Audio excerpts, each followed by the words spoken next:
Very good morning and Jai Hind students. Welcome to the online classes. Well, continuing with chapter number 4, that is planning. We are done with the topic planning, the features of planning, the importance of planning and the limitations of planning, as well as how to overcome the limitations of planning.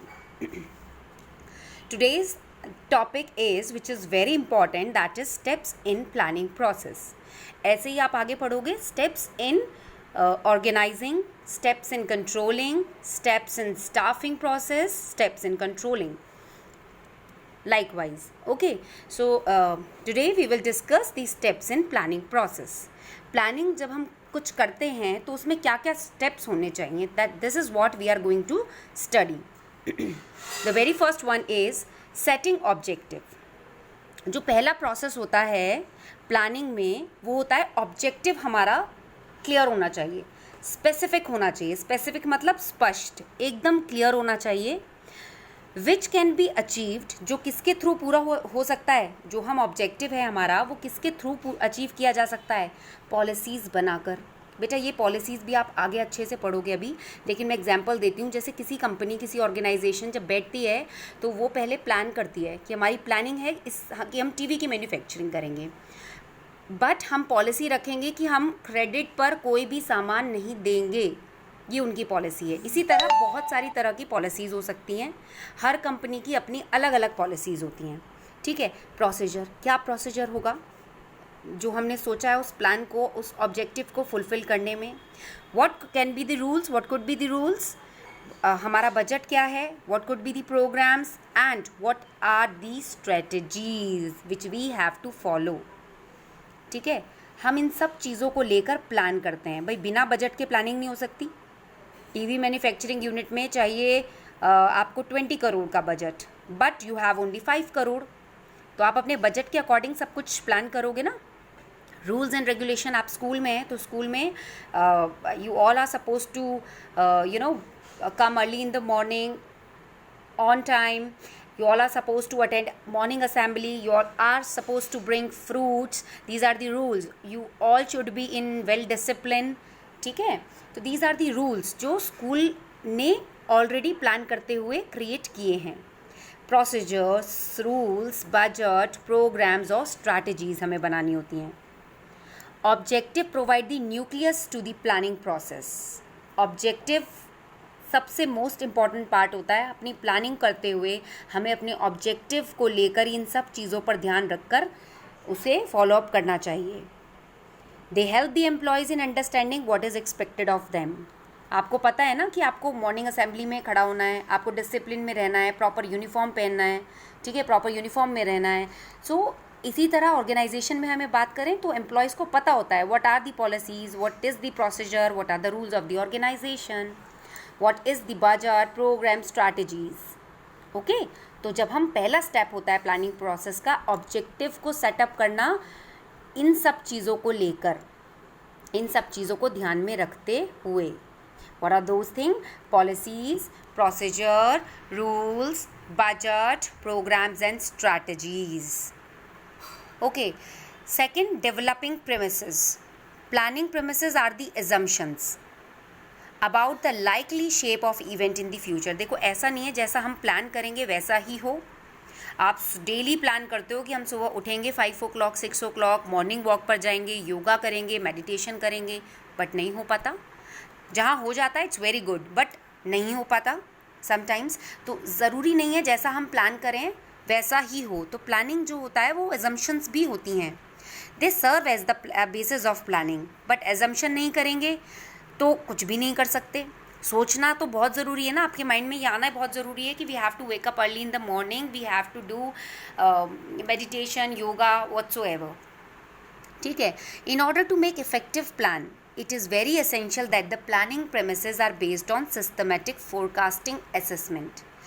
Plan करते हुए ये ध्यान में रखना चाहिए, हो कुछ भी आगे, बट ये ध्यान में रखना चाहिए कि कस्टमर का टेस्ट क्या है, फ्यूचर डिमांड क्या हो सकती हैं, मार्केट में कंपटीशन कैसा है, इन्हें कहते हैं फोरकास्टिंग, आगे की भी चीज़ों को देखते हुए काम करना। सो developing premises, right.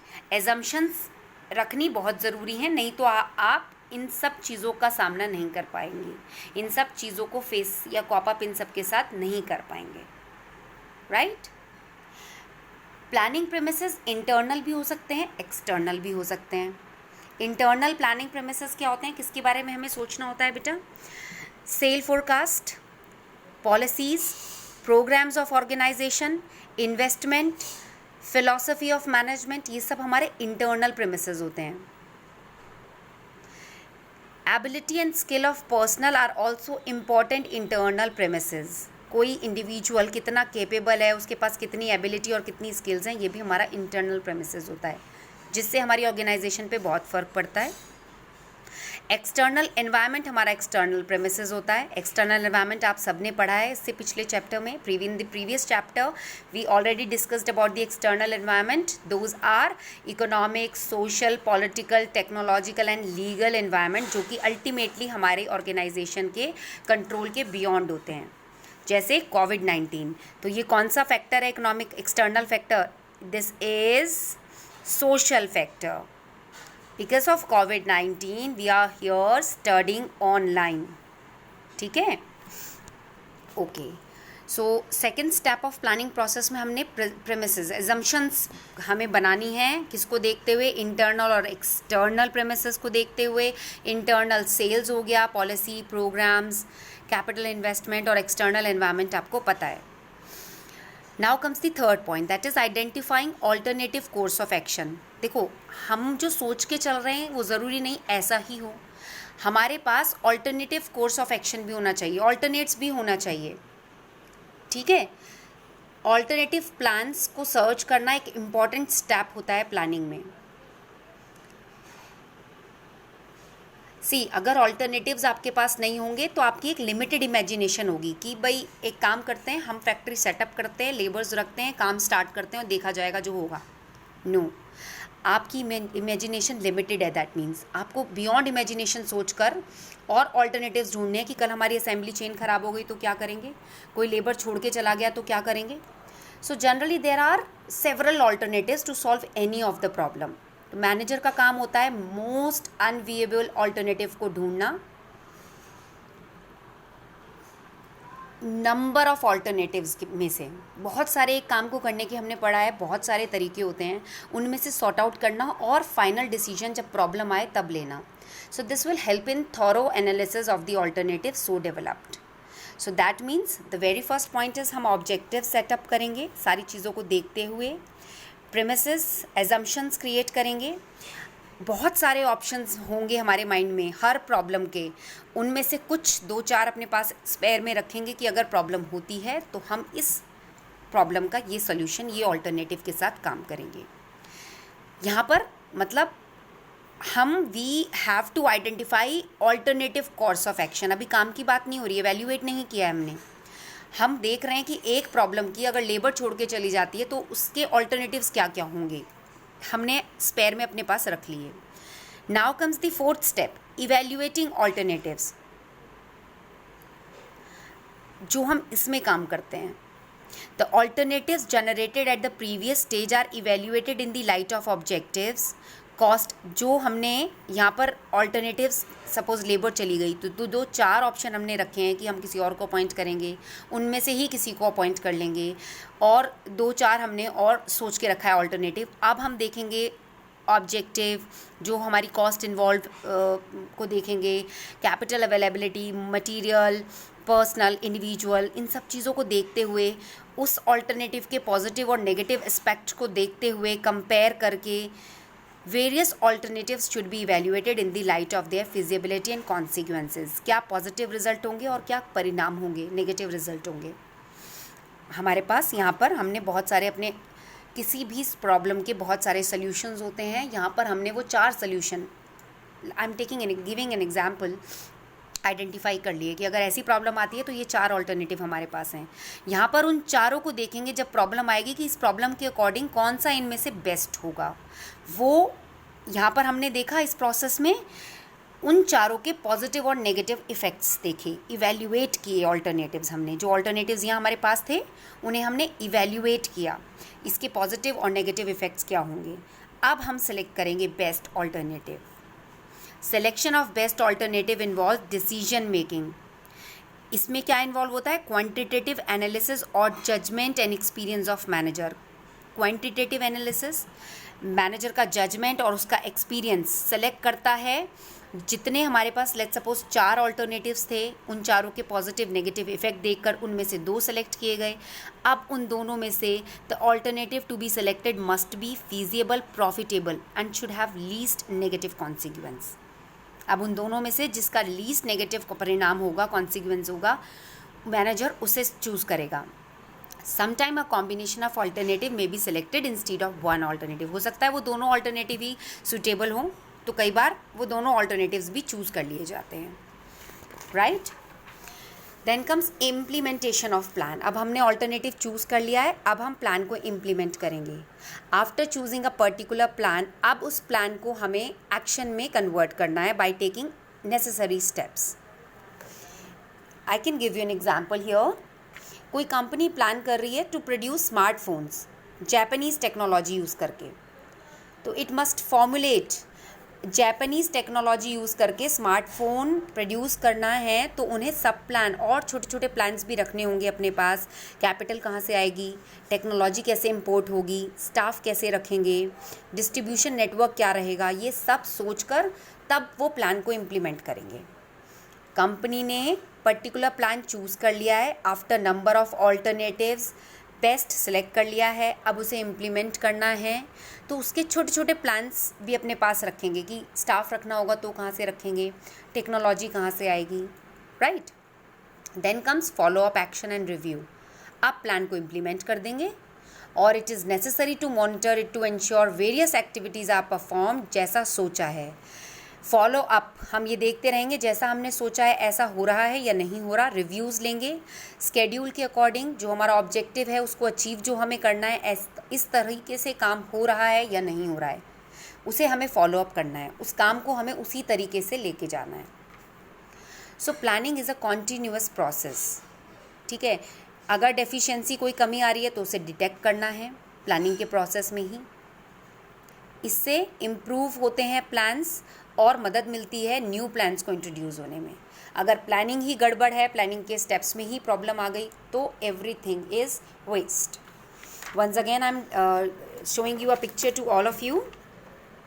The stages in the process of planning, setting objective, हमें अपना ऑब्जेक्टिव सेट करना है अपना बजट देखकर, पॉलिसीज़ क्या रखनी है, रूल्स क्या रखने हैं, प्रोसीजर क्या होना चाहिए, प्रेमिसेस सेट करना है। प्रेमिसेस क्या होता है, फोरकास्टिंग डिमांड, कॉम्पिटिटर्स, पॉलिसीज़ क्या होंगी।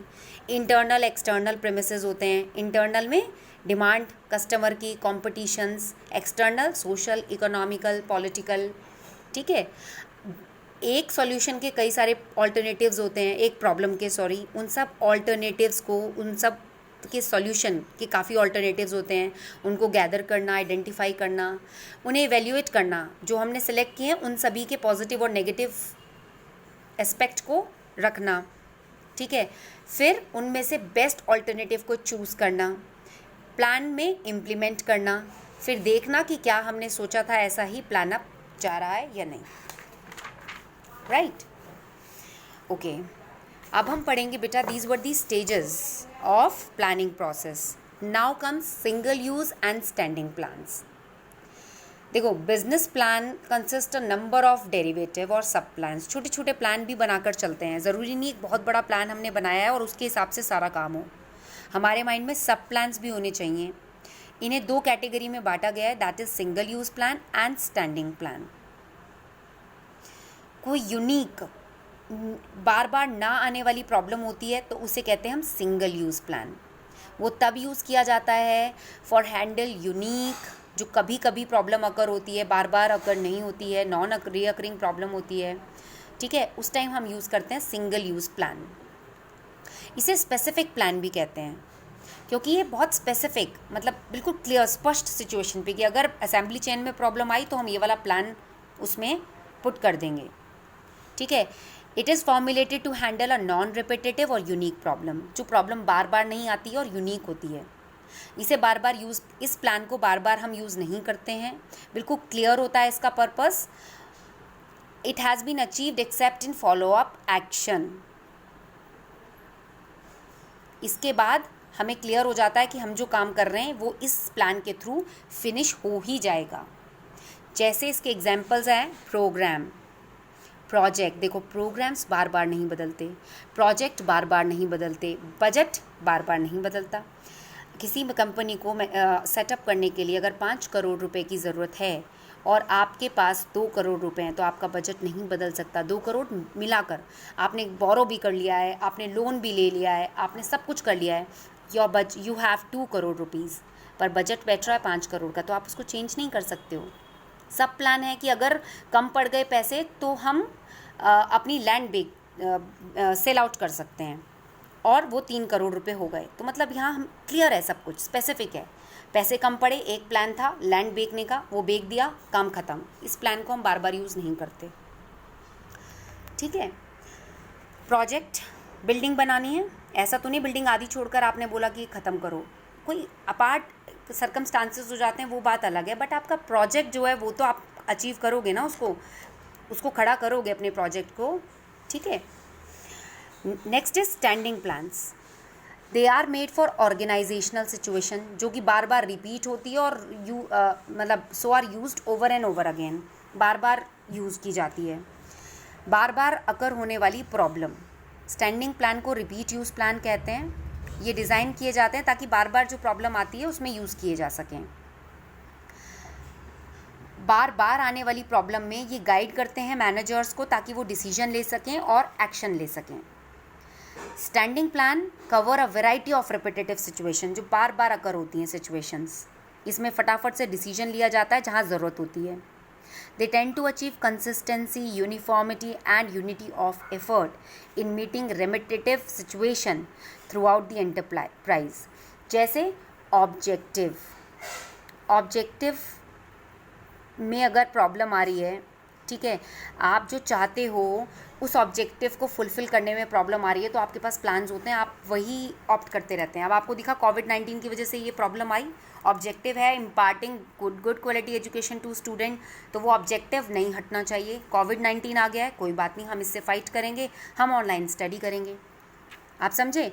तो इसमें अगर ऑनलाइन भी नहीं हो पाया तो कोई और तरीका ढूंढेंगे, जूम ऐप से करेंगे वीडियो, मतलब वीडियो सेंड नहीं कर पाए तो जूम ऐप से इंटरेक्ट करेंगे इफ़ इट डिमांड्स, ओके। तो इसमें हम बार बार ये प्रॉब्लम हमारे साथ कभी भी आ सकती है और उसके लिए हम तैयार रहते हैं स्टैंडिंग प्लान्स के साथ, okay. So there is a difference between standing plan and single use plan. Standing plans are of recurring nature and single use plan are for particular situation only. वो it is use time and again, ये specific purposes के लिए use किया जाता है। It is made to achieve uniformity, unity of effort in handling repetitive situations. जो enterprise में बार बार प्रॉब्लम्स आती हैं, ऐसी सिचुएशन आती है, उनमें यूनिफॉर्मिटी, एक समानता, एफर्ट्स में प्रॉब्लम नहीं आनी चाहिए, रिसोर्सेज वेस्ट नहीं होने चाहिए, तो हम प्लान्स अपने पास रखते हैं। उन प्लान को कहते हैं हम स्टैंडिंग प्लान। ये पर्टिकुलर सिचुएशन के लिए होते हैं, जब पर्पस पूरा हो जाता है, ख़त्म। इसका वाइड स्कोप है because it is made of repetitive use. इसका नैरो स्कोप है क्योंकि ये केवल गिवन सिचुएशन के लिए होते हैं। इनके एग्जांपल्स मैंने आपको बताया, पॉलिसी, प्रोसीजर, मेथड, रूल्स। इनके एग्जांपल्स हैं प्रोग्राम्स, प्रोजेक्ट, बजट्स, ओके। अब ये आप पढ़ोगे अच्छे से separately. Types of plans, 2 plan हमें क्लियर हो गए, standing plan, single use plan. अब हम पढ़ेंगे टाइप ऑफ प्लान, इसीलिए मैंने यहाँ पर ज़्यादा एक्सप्लेन नहीं किया, आपको सिर्फ एक एक के थ्रू एग्जाम्पल देके बताया है। What is actually objective? Objective are the end toward which the activities of an enterprise are directed. भाई ऑब्जेक्टिव तो एंड हो गया ना, जो हम चाहते हैं अगर वो हमें मिल गया, मुझे एक टीवी मैन्युफैक्चरिंग कंपनी सेटअप करनी है, सब चीज़ें करने के बाद वो सेटअप हो गई, means I achieved my objective. Objective direction provide करते हैं डिफरेंट डिफरेंट एक्टिविटीज़ को। प्रोडक्शन वालों को ये काम करना है, सेल्स वालों को ये काम करना है, HR suppose to do this work, finance suppose to do this work. They represent the end point of planning. Objective मतलब जो हमने प्लान किया है जिसे अचीव करने के लिए वो पूरा हो जाए, एंड पॉइंट ऑफ प्लानिंग होता है वो। सारे मैनेजर मिलकर उस ऑब्जेक्टिव को पूरा करने में लग जाते हैं। ऑर्गेनाइजेशन ऑब्जेक्टिव सेट किया जाता है टॉप मैनेजमेंट और departmental objectives by the departmental managers. देखो स्कूल से समझाती हूँ मैं आपको। प्रिंसिपल सर सेटअप करेंगे ऑब्जेक्टिव स्कूल का to impart good quality education, but teachers जो कि डिपार्टमेंट हैं वो डिपार्टमेंट के ऑब्जेक्टिव, बच्चों को क्वालिटी एजुकेशन देना टीचर का जॉब है, ठीक है।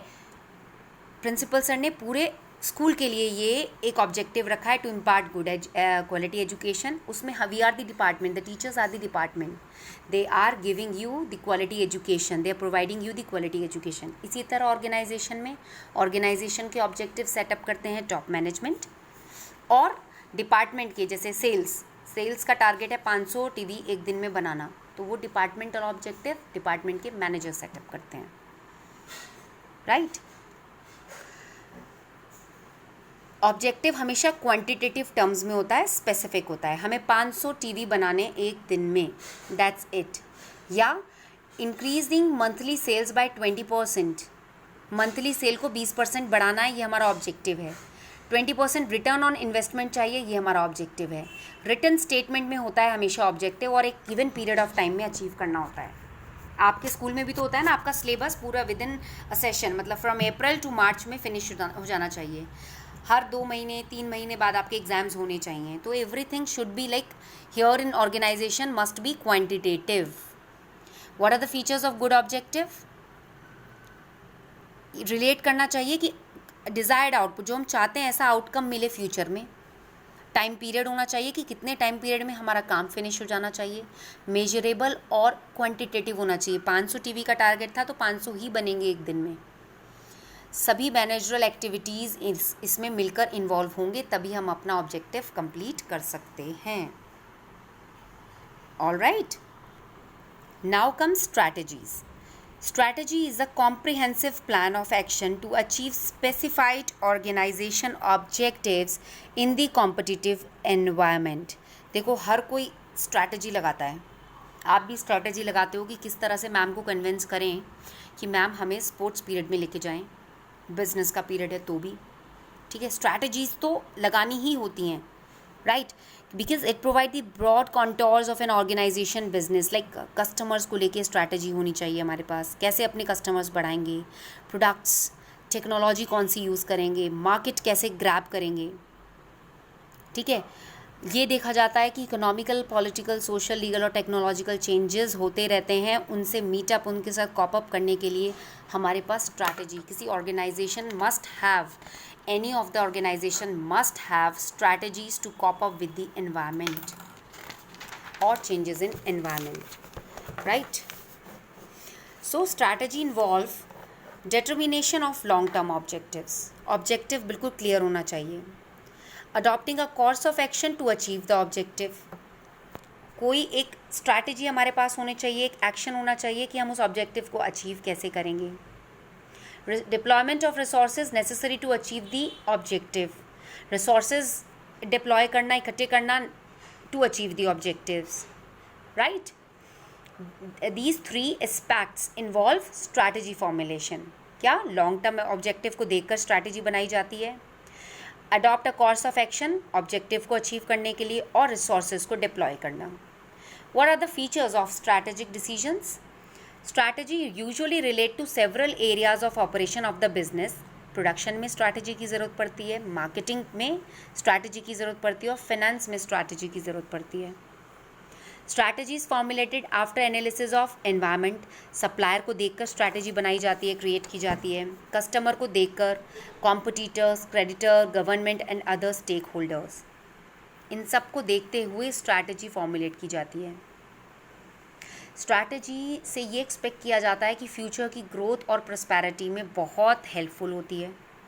अगर हमारे पास स्ट्रैटेजी, अच्छी तकनीक है, अच्छी स्ट्रैटेजी है, तो we can achieve our objective, otherwise we can not. खाली ऑब्जेक्टिव हमारे पास है, हमारे पास स्ट्रैटेजी नहीं है, तो हम कुछ अचीव नहीं कर पाएंगे। More major strategic decision include decision to stay in the same line of business. देखो बेटा, ये बहुत इंपॉर्टेंट चीज़ है, इसे समझो।